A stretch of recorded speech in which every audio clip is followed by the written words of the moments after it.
All right. The Catholic Imagination on Beauty and Cultural Renewal with Father David Novitsky. That's right, folks. It's Father Novitsky, if you want to be real about it. He's a priest of the Diocese of La Crosse and an associate pastor at Our Lady of the Falls Catholic Community. He entered seminary in 2017 and was ordained in 2024. So if I'm right, Father, that you're the youngest priestly clergy member of the diocese? No, that's not true.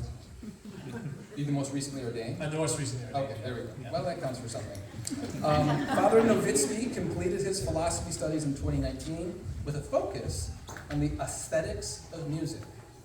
The aesthetics of music. So please welcome to the stage Father David Novitsky.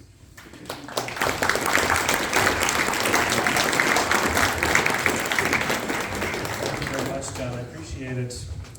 Okay, so this is going to be a very exciting evening because everyone has a very strong opinion about what is beautiful and what is not, or at least what we think is beautiful and what is not. I know there are some of you out there that think, well, I know everything about beauty. I listen to both kinds of music, country and Western. Well, I invite you to expand your idea of what is beautiful just a little bit, because the idea of the beautiful is very closely linked to our faith as Catholic Christians. And so, please join me on this very journey into what beauty is. Okay, so we have beauty. We have this kind of idea of what beauty is. You know, some of us may get a sense of like a great sculpture or some really beautiful artwork, perhaps a wonderful piece of music, some beautiful geometric designs, God's creation, architecture. But it's very hard to pin down exactly what is beautiful and what isn't. Sometimes it can be somewhat nebulous, right? So the next two slides, I'm going to show you two images side by side. And I want you to point to either the left side or the right side as to which of the two that you think is more beautiful. Okay? Don't worry, it's not that hard.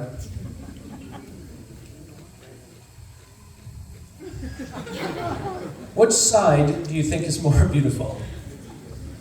Okay, very good, yes. Yeah, for those of you who aren't familiar, this was a very popular meme for a while on the internet. It was a reconstruction of a fresco in Spain, in Borja, and the woman, who was very gracious to do it, didn't exactly hit the mark, shall we say. Next one, left or right? Which direction are we looking, left or right? Okay, yes. Okay, those are fairly easy, and those are fairly fun examples, right? But it gets a little bit more difficult when we say, okay, let's compare sculpture to music, architecture to poetry. Can we say that one thing is more beautiful than another? And for that matter, what is beauty? That's maybe the question that we need to ask first before we can start to say what is beautiful and what isn't beautiful.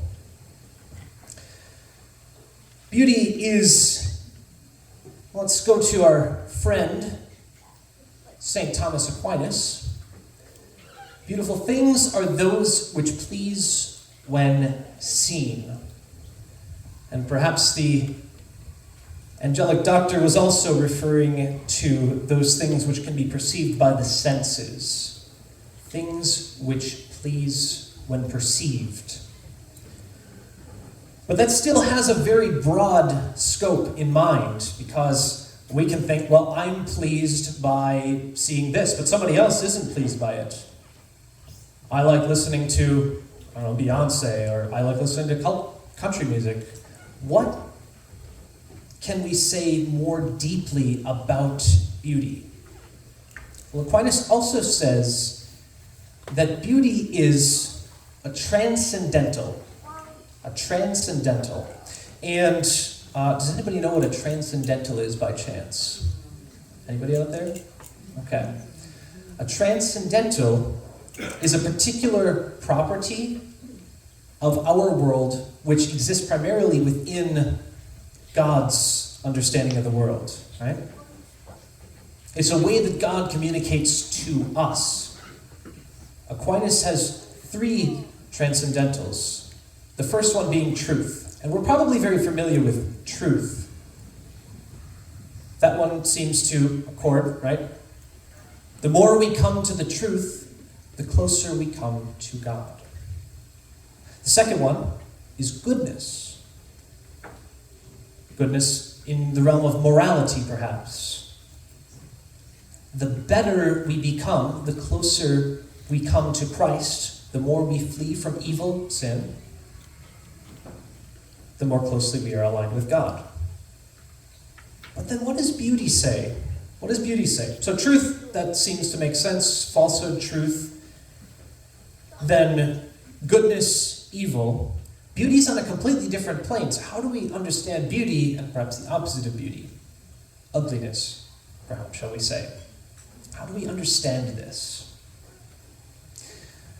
Well, about, 700 years after Aquinas comes along a philosopher which I have a great affinity for. His name is Dietrich von Hildebrand. He's an Austrian-American philosopher of the personalist tradition, and he writes a lot about aesthetics, the study of beauty. And as you're probably aware, in our world today, there seems to be a lack of appreciation for beauty. A lack of appreciation for beauty. Von Hildebrand recognized this and he said, well, if beauty is a transcendental, then this should be something that we see in our relationship with God. So,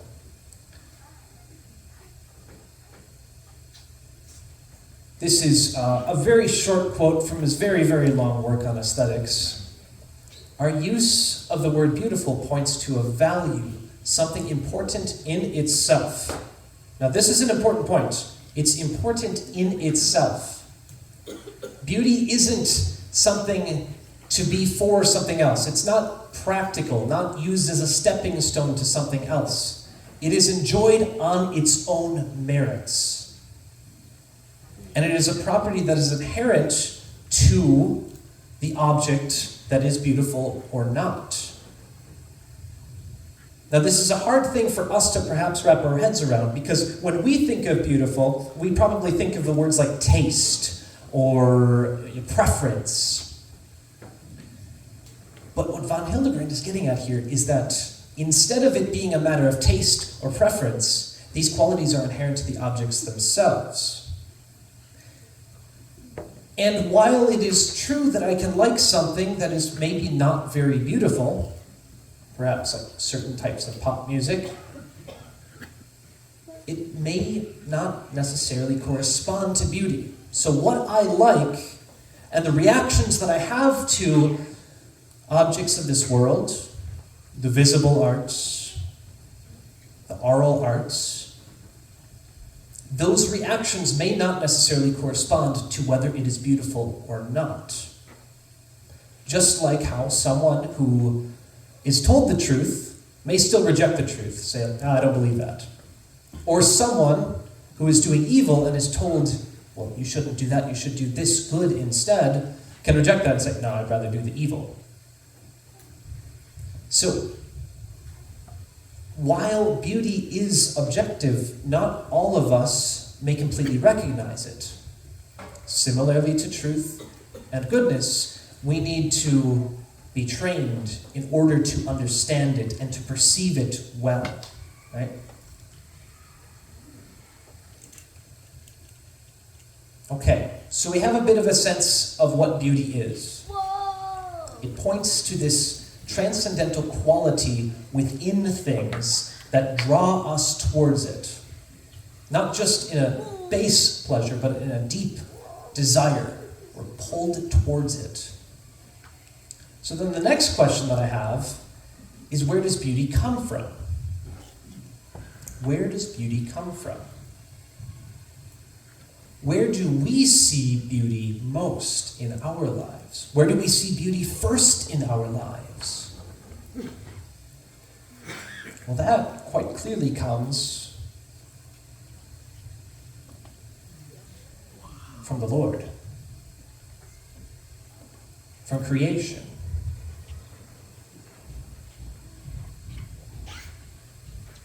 What person who gazes upon this beautiful mountain scene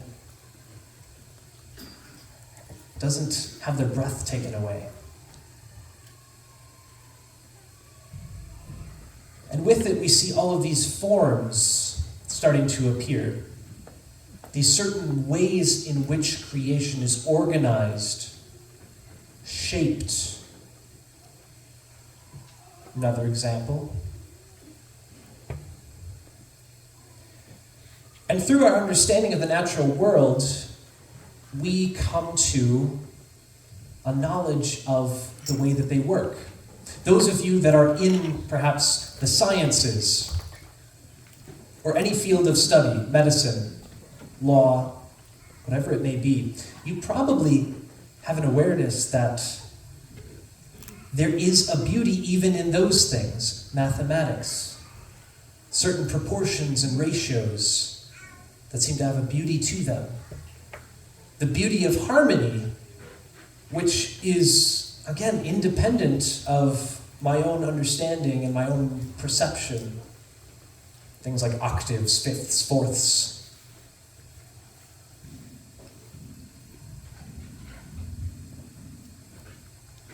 What hunter out there wouldn't say that that's beautiful?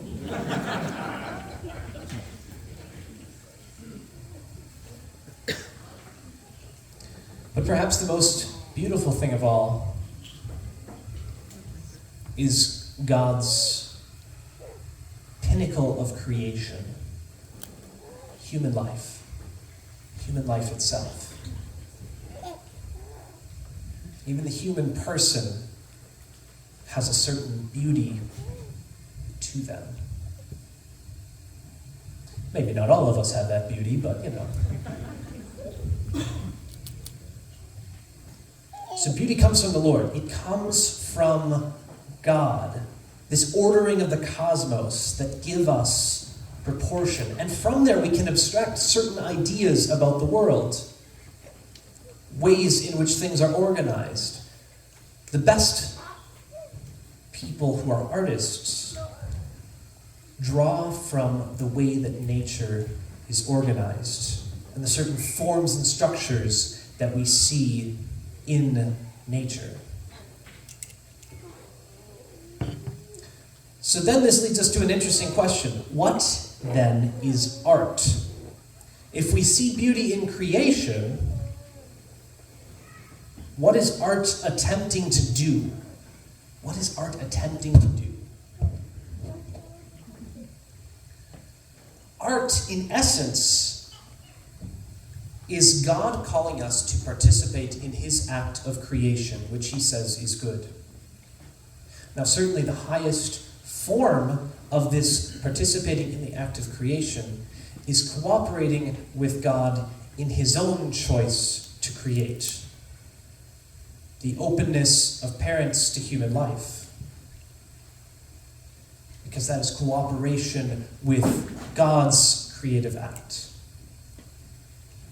But no less important are these other ways in which we create as well. These ways in which we desire to imitate what we have perceived in creation.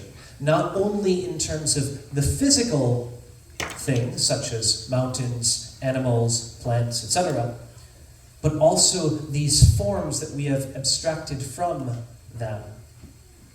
These forms which go all the way back to the ancient Greeks, Pythagoras, different ratios.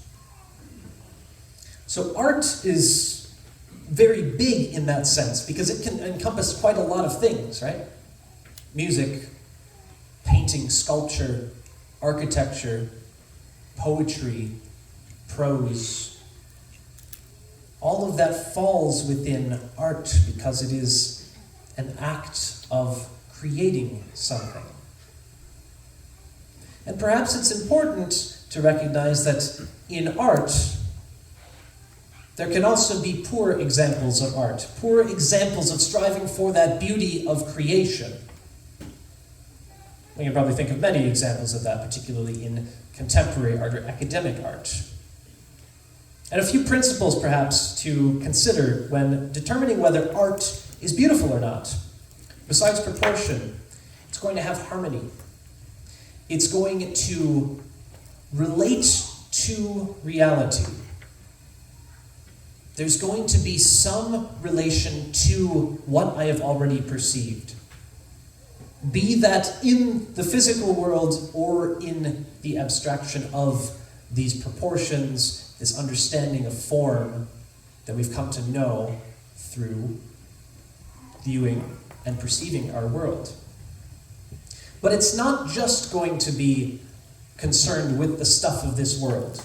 One example I can give you, I haven't put any music in this presentation because I didn't have time, but one example that I will give you is, well, first I can think of Jackson Pollock. If any of you know who Jackson Pollock is, he's a very abstract painter. His entire painting strategy was simply throwing paint at his canvas in a very violent fashion, and it didn't really seem to create anything. People seem to look at it as, well, this is, a high expressionism. But if it doesn't relate to the created world, that's not going to be very, very beautiful. And in like manner, perhaps on the other side of the coin, there is a piece of music from, I think it was the 1920s, called The Foundry by Mosolov. He's a Russian composer, or perhaps more accurately, a Soviet composer. Now, Soviet composers, if you can probably imagine, don't have a very positive view of the world because of what is going on in the Soviet Union. This piece, The Foundry, is very dark and very machine-like. So it really corresponds to the reality that Mosolov was experiencing in Soviet Russia, but what it doesn't do is transcend the reality and go beyond that into something deeper. Because every artist, be it God or ourselves, is trying to tell a story.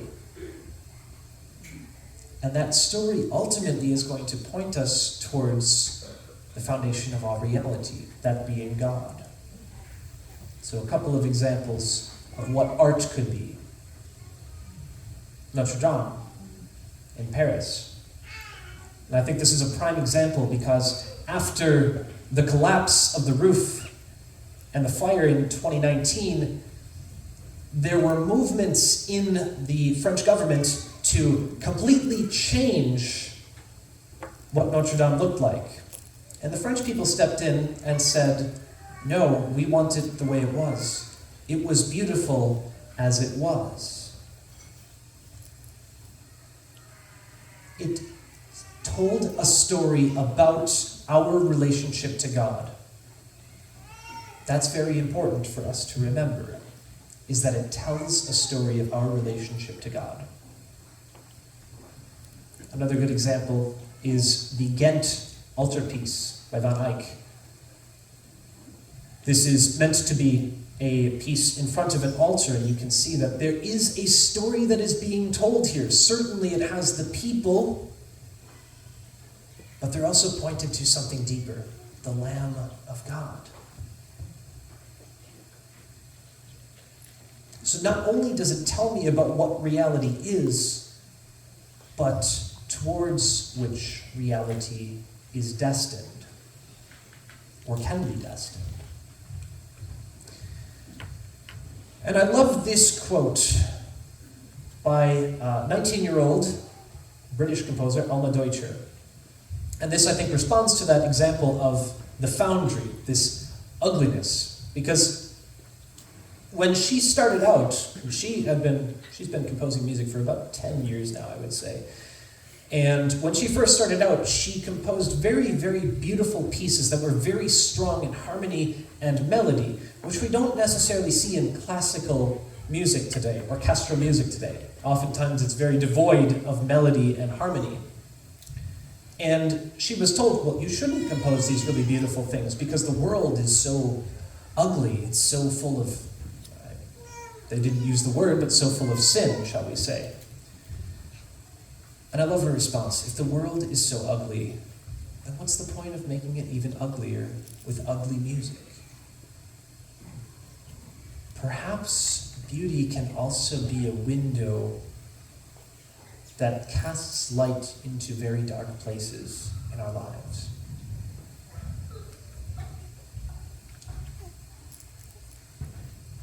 Okay, so art, this participation of mankind in God's creation. God invites us to participate in creation. And so we're also called to imitate the creation of something beautiful. And so then the next question is, what is culture? What is culture? And I love this particular one because it has a very interesting etymological aspect to it. So when we think of culture, we probably think of the sum total of a society's artistic output, or what is representative of American culture, or Polish culture perhaps, or Spanish culture, Italian culture, or even Filipino culture. But the problem with that is if we simply look at culture in a descriptive mode through the eyes of what it is, then we've lost this idea of beauty once more. Because culture is the sum total of beauty. It's creating a space for beauty to be cultivated.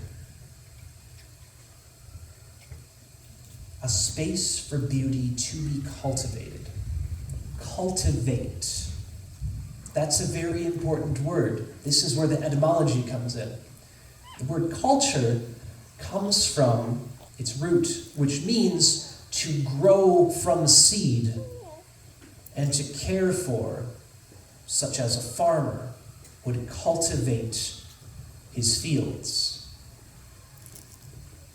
Culture is not something that we simply view as bystanders, but we are participants in the creation of culture.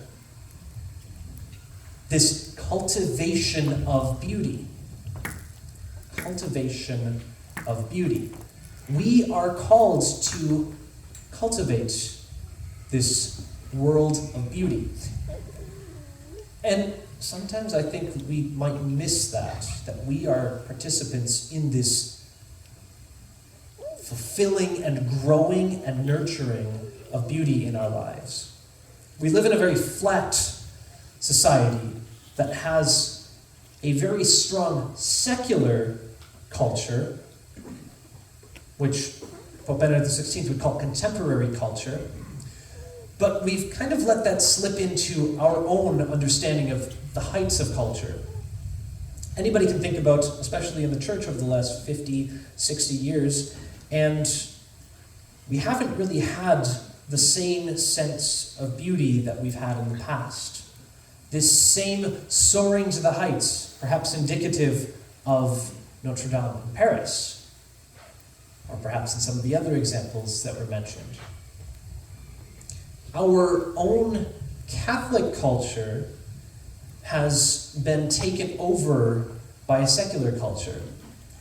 Now, why is this problematic? Because culture, if it's ordered towards beauty, is also ordered towards something else. Worship. Worship.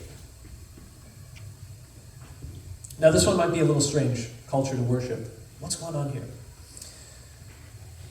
Culture has another analogous, etymologically, and it's a word that probably on first glance probably seems a little strange to connect with, but it is the word cult, which originally just means worship. If we are called to cultivate beauty, the ultimate end for beauty, as well as the other transcendentals, truth and goodness, is for greater adoration and worship of God. Greater adoration and worship of God. We've lost sight of that adoration and worship of God as what points us in the direction of culture. We've forgotten that. We're so consumed with something that maybe makes me feel good, like a pop song on the radio. And while that's okay, perhaps we've lost the heights to which we can climb with culture. Worship is fulfilled specifically in the liturgy. And so this is where we see the culmination of beauty expressed through art and cultivated through culture. Art, a certain level of rhythm and dance, if you will, of the liturgy. Architecture.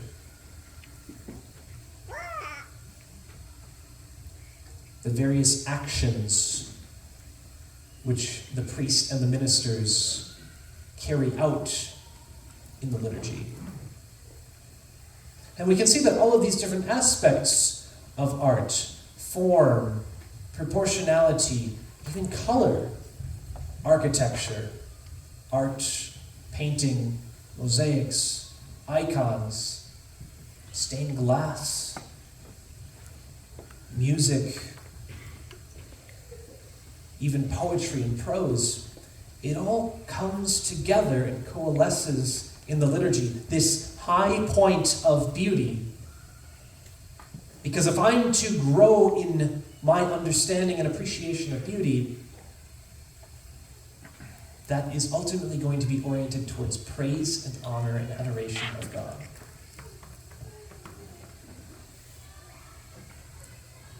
I really like this quote by Pope Francis. You got it there? There we are. Just like truth always engenders wonder, and when these are referred to the mystery of God, they lead to adoration. Beauty, just like truth, always engenders wonder. A wonder.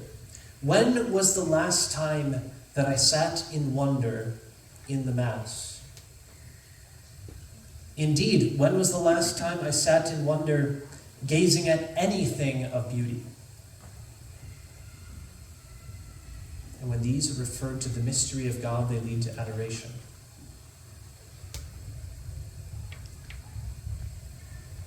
Psalm 19 says that the heavens proclaim the glory of God and the firmament shows forth the work of his hands. God's own creation sings his praises. God's own creation can't help but adore and praise and honor and worship God.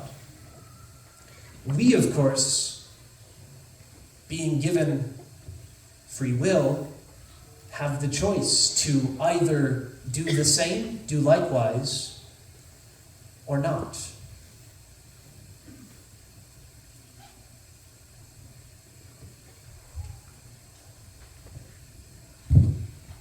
So worship, very closely connected with beauty, because it is the culmination of beauty in worship, in liturgy. And so, what can we do now?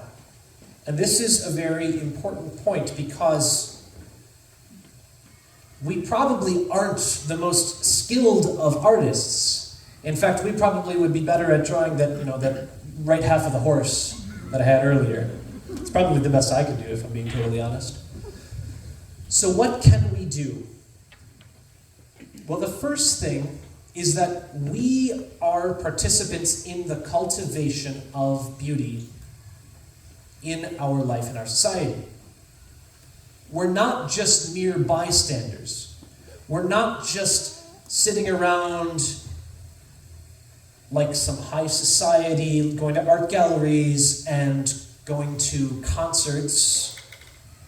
It's not quite that. While it is good for us to be able to start appreciating beauty better, we also need to be participants in that too. So while perhaps we don't have great skill in any one area of art, let us begin taking up those things again. If any of you write or journal, that is a great place to begin cultivating a desire to create something beautiful. To begin looking at things with new and fresh eyes, perhaps gaze upon creation and see these forms that start to take place. We need to be participants and not just bystanders. This will also be important in education. Any of you high schoolers out there? The arts are extraordinarily important because they cultivate your desire for beauty. Whether you are skilled at them or not, the point is that we develop an appreciation for what is beautiful.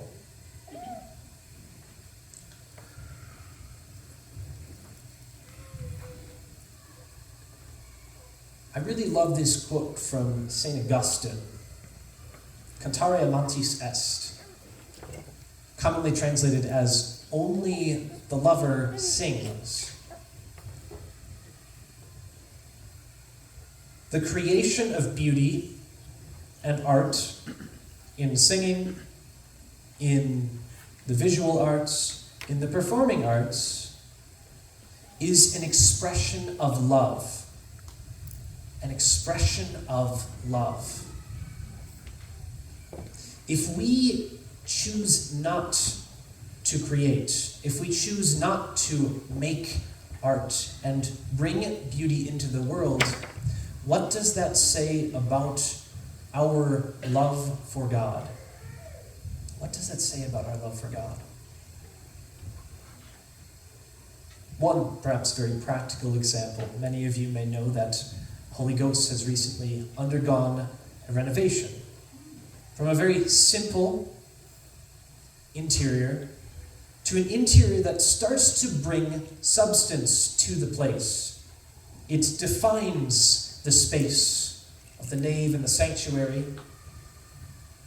It gives us things to begin directing our worship to God. It's an expression of love to be able to do that. It instills wonder. I can tell you that when I've had the school mass with the students at Holy Ghost, the 3rd and 5th graders, they are always just really awestruck by it. And they really love the renovation because it gives them a space to see what is beautiful and have that turn their hearts and their minds to the Lord. Turn their hearts and their minds to the Lord. To gaze upon the beautiful and then to be able to create something beautiful, if not with my own hands, but perhaps corporately, we start to respond in love of God in this third transcendental. I probably haven't clarified too much for you because beauty is a rather nebulous thing.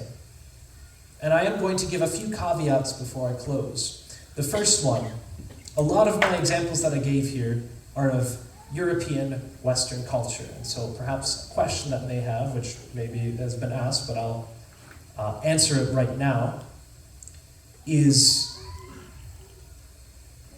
yes, they are European, Western, but that doesn't mean that culture is to be static and we are to keep all of those Western European examples. The reason that I point to Western European is because it is most closely aligned with that of Christian beauty, turning our hearts and minds to God, the Christian God. The fact that it's in Western Europe is perhaps just happenstance. But if culture is a living thing, if it is a cultivation in time of the things that are eternal, then it will change and shift and take on new characters as it goes around the globe.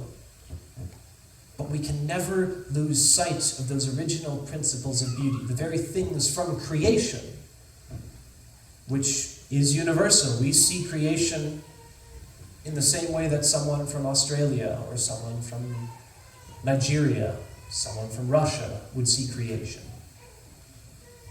These forms and principles are the same wherever we are. The application can vary, of course. And so, let's begin cultivating a culture of beauty, not a culture of ugliness, not a culture of mediocrity, not a culture of triviality, of boredom. Let's recapture that wonder that beauty evokes. The first place that we can do that is in the home, in our own space.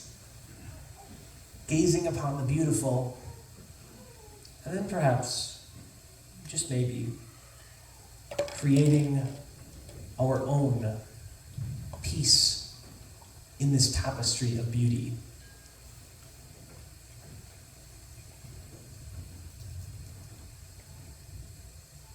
Bibliography. All right. That's what I got. Thanks.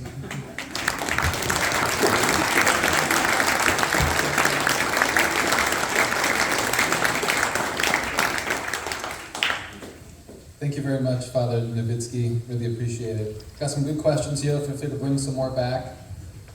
His timing was beautiful and indeed timely, so we've got some time for questions here.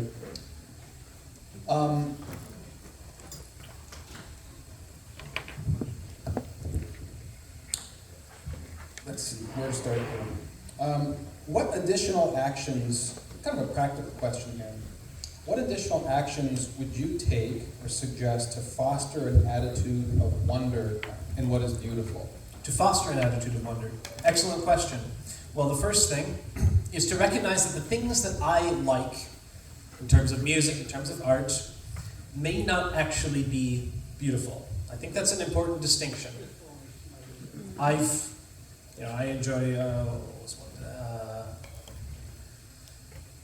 Carly Rae Jepsen. I like Carly Rae Jepsen. I don't think her music's beautiful, though. There you go. That's one example. So I think that's a very good first practical thing. The other thing is that an attitude of wonder is never done in isolation either. It's never done in isolation either. Which is why participation in the liturgy is so very, very important, right?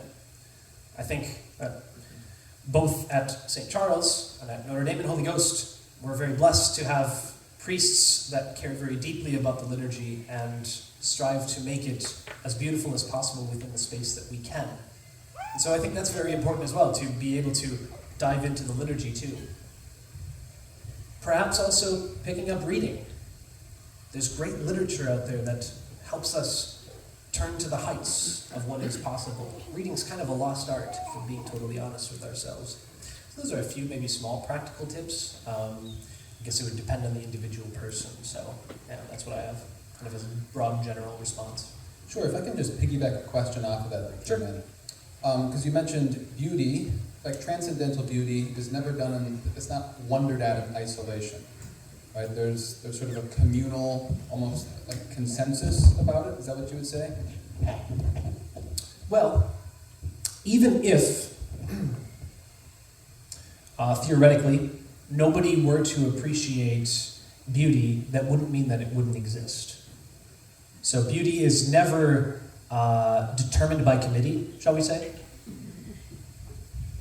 So yeah, I would say it's communal in the sense that we experience it together, but that doesn't necessarily mean that we all have the same response to it. Because, I mean, when I'm going to, for example, if I listen to a piece of music, maybe it's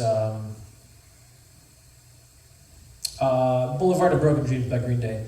I don't have really good artistic or beautiful things, but that evokes a very strong emotional response in me because it's very clearly linked to something in my past, right? On the flip side, maybe the first time that I go to the orchestra or something like that, maybe I'm really bored because I don't understand how it works, because it's not part of my lived experience. Things, when we're trying out new things, trying out different forms of music and architecture and art, to be able to understand what beauty is, might be a little difficult at times. It might take work, right? I mean, for all of us, it might take some work because we've been so deprived of beauty for so long. So I think that's what the question is asking. Does that seem to kind of make sense? Yeah, I think so. Another one here, again, sort of related, is beauty in the eyes of the beholder. When is beauty objective and transcendent of opinion, personal opinion, and when can we have like authentically subjective tastes? Sure, very good question. So you're certainly welcome to appreciate and enjoy something that isn't beautiful. Again, I think I've said that I certainly enjoy things that aren't beautiful, but beauty itself is going to always be transcendental, precisely because it comes from God and participates in God's own beauty that He has sent into the world, that He has inserted into the world. Our own tastes and, I don't know, maybe interest in genres perhaps, is going to be a little bit more incidental than beauty itself.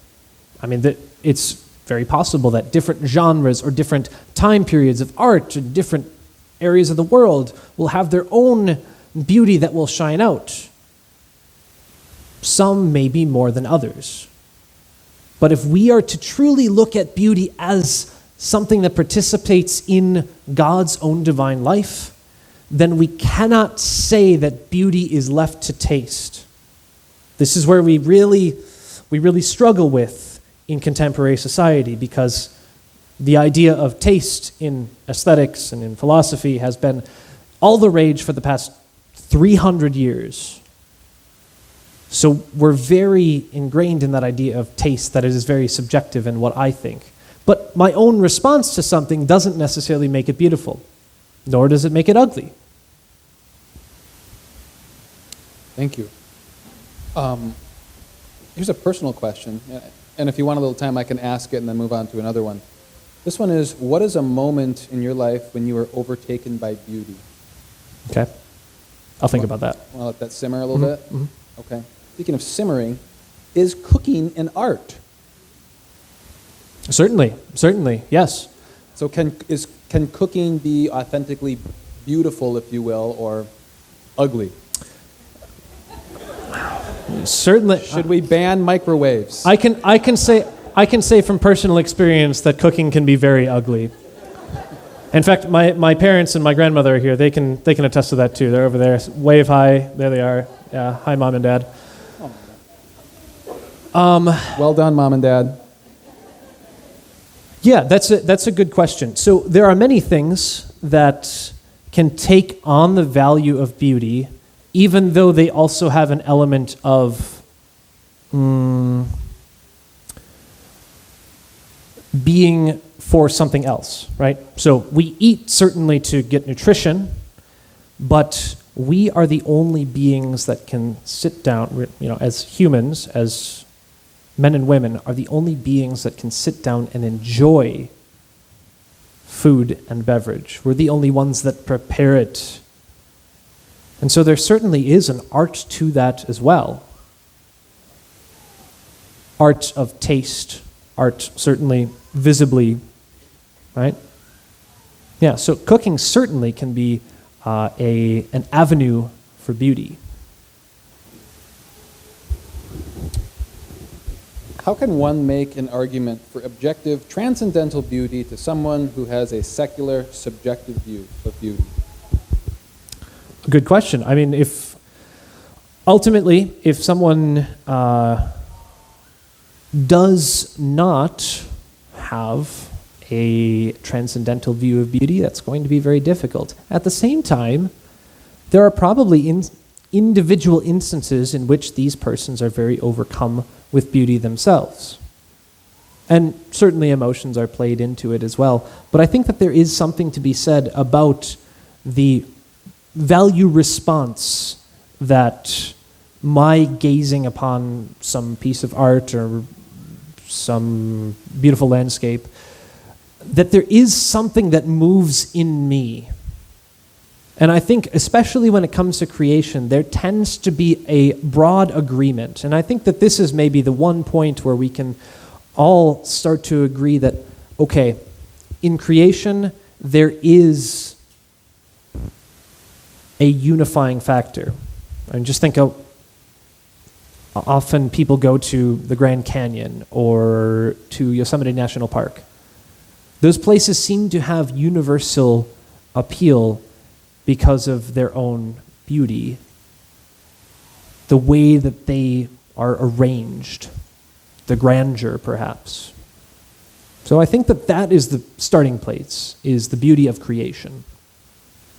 Okay, thank you. Related question here. Do you know off the top of your head that von Hildebrand quote that you had up? I do not, off the top of my head, no. I think it was on that's the virtue of beauty in and of itself. Oh, yes. Yeah, So yep. something's beautiful In itself, yes. in itself, Yes. not for any functional purpose. Right, Yeah. right. So this question is that virtue or that quality of being beautiful and valuable in and of itself without any particular function, Mm-hmm. is that virtue that is present in beauty that von Hildebrand talks about, what man perceives as beautiful, is it just a result of how God designed us? That is, we perceive something as beautiful because he made us to do so? Or is it something else? And is beauty less objective than something like truth? Less objective than truth? Yeah. Okay. That's a very good question. And I would say that, very similar to those examples that I gave concerning truth and goodness, that there isn't a universal consensus on what is true and what is good. Neither is there in what is beautiful. So beauty is certainly objective in the same way that truth and goodness are. Now, the question in itself, I think, what was that first part of the question? Drawing from that quote by von Hildebrand that a transcendental beauty is beautiful in and of itself. Mm-hmm. To how do we know that? Like, how can we distinguish between what is transcendently beautiful, Mm-hmm. that just like God created everybody that way to appreciate it, versus, something else. Okay, sure.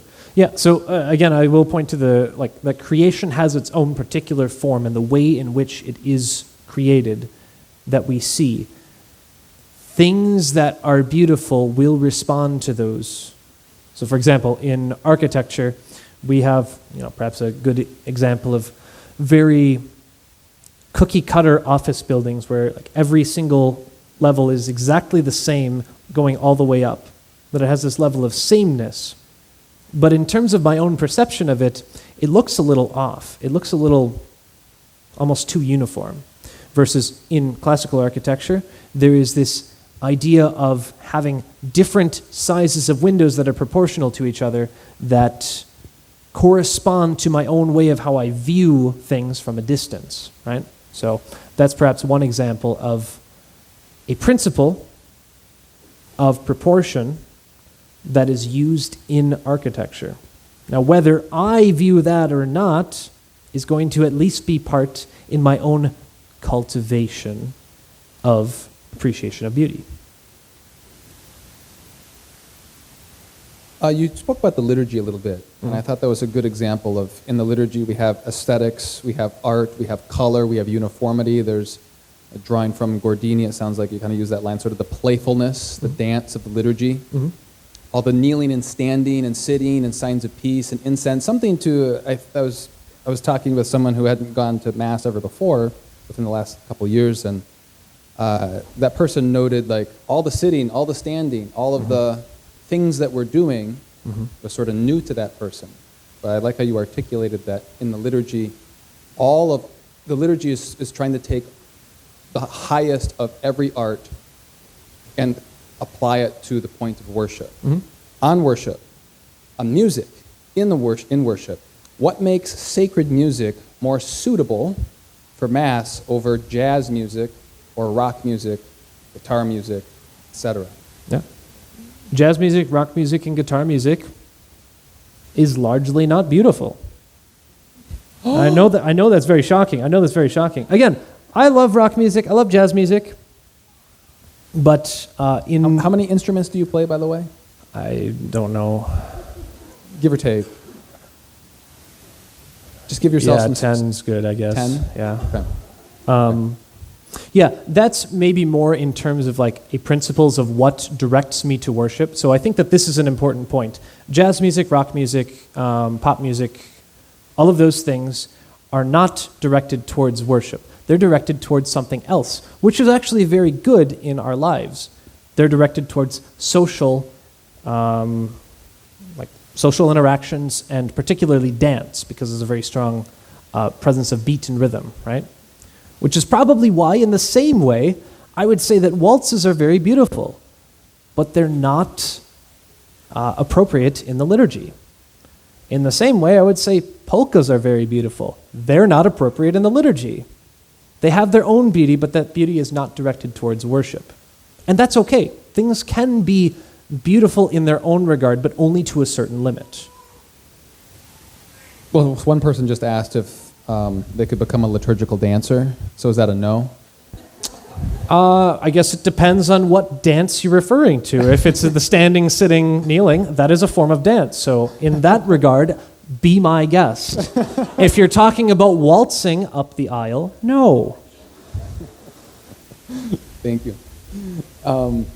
What can we do as Christians who have this rich tradition of beauty and music, aesthetics, liturgy?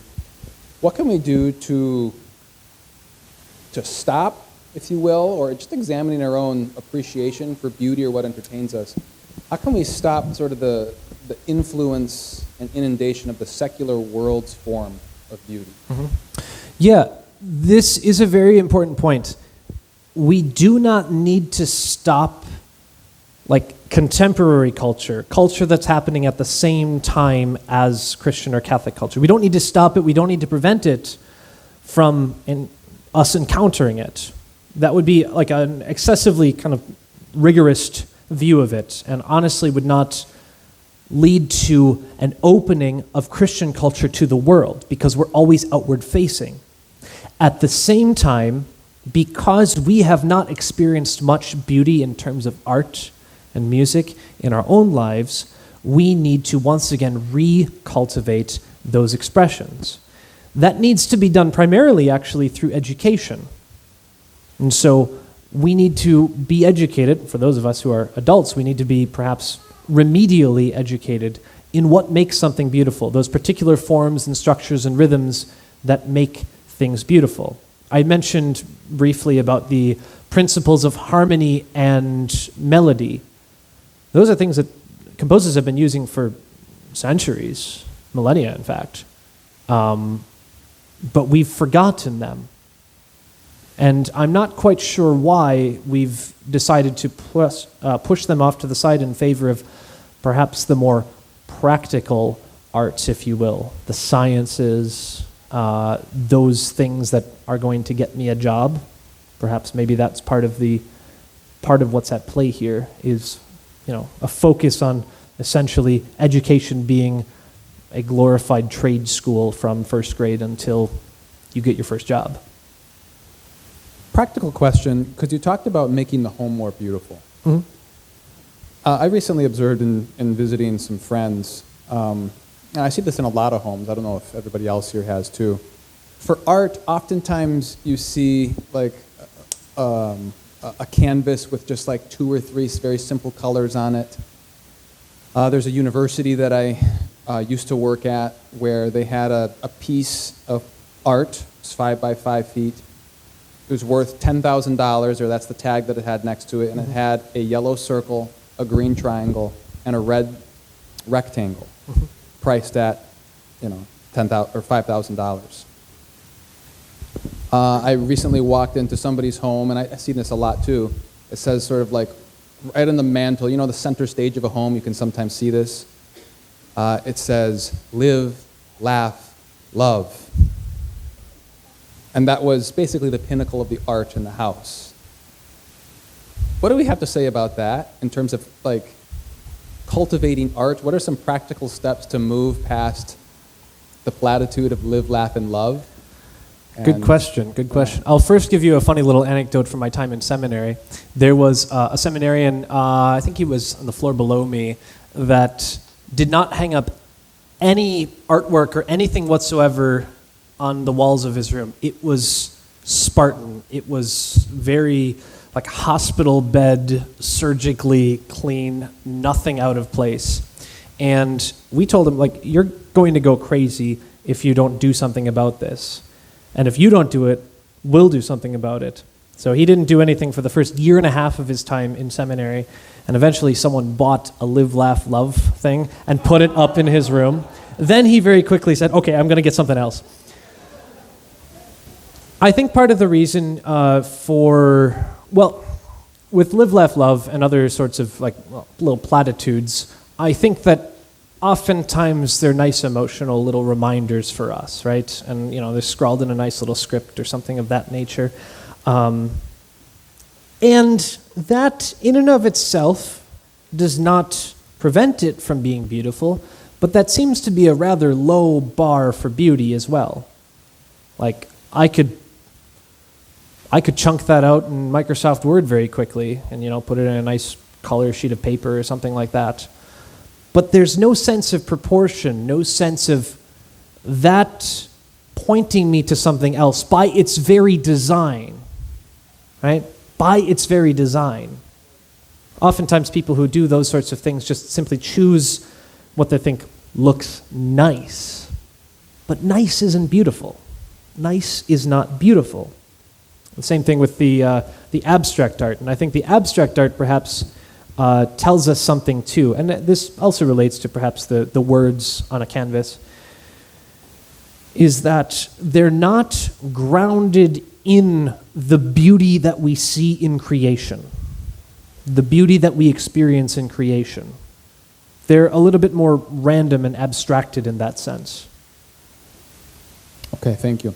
Do you have any resources or websites if people were hearing this talk and they're like, you know what, I'm going to do it. I'm going to spend $50 on some really good art for my house. Mm-hmm. Is there any place that you'd recommend they look? Other than Father Burrish's rectory. That's a very good question. In terms of placing art in your own home, I would say the first place to look would be finding religious artwork. Because if worship is the highest form of appreciation of beauty and cultivation of beauty, then we should always be oriented towards worship. So be it an icon, an image of Jesus or Mary, right? And if you want to have an expert opinion on what is beautiful or what isn't beautiful, I mean, that's maybe less important than actually starting to cultivate that beauty. Actually going out and trying and finding something and saying, okay, this looks nice to me. Like, start out with that. Start out with something that you think looks beautiful. Start with that. But don't be satisfied with that. Always be seeking out more opportunities to see the beautiful, to create the beautiful, right? Find people who make their own art and ask them about what they're creating. Have them show you their artwork, their music, their poetry, whatever it may be. To start being someone who is discerning beauty in the world instead of merely just a consumer of art that may or may not be beautiful. Thank you for that. If I can add an observation here, if you want like a practical website, one that I've used somewhat frequently to buy art is the Catholic Company. You can just go to catholiccompany.com, for example. They have lots of great art on there. If you just Google Catholic traditional art, you're going to find a lot too. And not just because it's traditional, but kind of what you were talking about, Father Barish, like we can have transcendentally beautiful art created today, but it might be a little bit harder to find because art is on more of a, right now, an expressionist sort of purview than objective purview, right? It's more driven by the subject and what inspires their story rather than a transcendental story of love of God, right? So that kind of purview can help us get a glimpse into what kind of art to look for. Good. Any other notes from you, Father? You had that question about my own experience of beauty. There you go. Yeah. Yeah. So I can think of a couple different examples. During my time in seminary, which I was very blessed to be able to study in Rome, in the Eternal City, and I helped lead pilgrimages through St. Peter's Basilica. And that time of being able to intimately get to know that basilica was a wonderful unfolding of beauty. You know, for those of you who have been to Rome and have been to St. Peter's Basilica, it's this massive church that you go in probably once with a tour guide who sends you all this sort of information and blasts you with it. You become very overwhelmed by the bigness of the church. It's one of the largest churches in the world. And then you leave kind of in a whirlwind, right?